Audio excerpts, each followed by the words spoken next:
On April 2, 1917, the United States of America took a momentous step onto the world stage by declaring war on Germany during World War I. President Woodrow Wilson, who had initially sought to keep the nation out of the conflict, found the tide of circumstances and German actions against American interests impossible to ignore. This video explores the events leading to the United States declaration of war on Germany, the reasons behind this pivotal decision, and the profound impact it had on the course of World War I.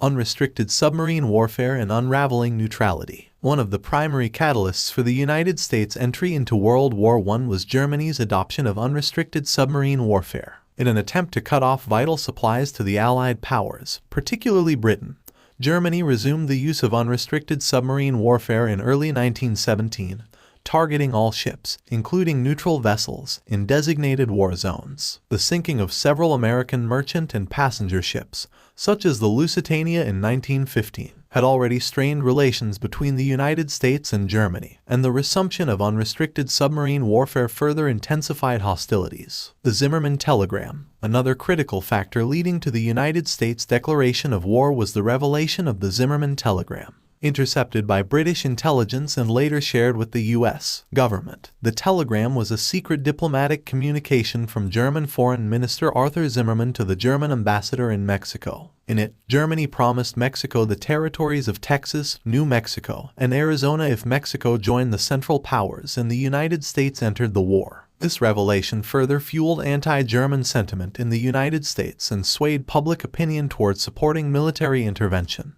President Wilson's address to Congress. On April 2, 1917, President Woodrow Wilson appeared before a joint session of Congress to request a declaration of war against Germany. In his address, Wilson outlined the reasons for seeking war, emphasizing the need to make the world safe for democracy and protect the rights of neutral nations. He asserted that the world must be made safe from the threat of autocratic aggression, and highlighted the moral imperative for the United States to join the Allied powers in the fight against the Central Powers. Congressional approval and the road to war. On April 4, 1917, Congress voted to declare war on Germany, marking the official entry of the United States into World War I.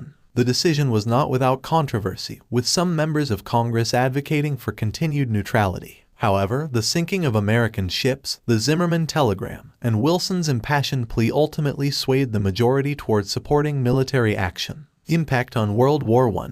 The United States' entry into World War I had a transformative impact on the conflict. The infusion of American troops, resources, and industrial might significantly bolstered the Allied powers. The fresh and well-equipped American forces played a crucial role in turning the tide on the Western Front and hastening the end of the war. The armistice was signed on November 11, 1918, marking the conclusion of hostilities. The United States declaration of war on Germany in 1917 was a watershed moment in World War I, dramatically altering the dynamics of the conflict. President Woodrow Wilson's decision to seek war was driven by a combination of German actions, public sentiment, and the perceived moral obligation to contribute to the fight for a more just and democratic world order. The entry of the United States into World War I played a decisive role in shaping the course and ultimate outcome of the conflict.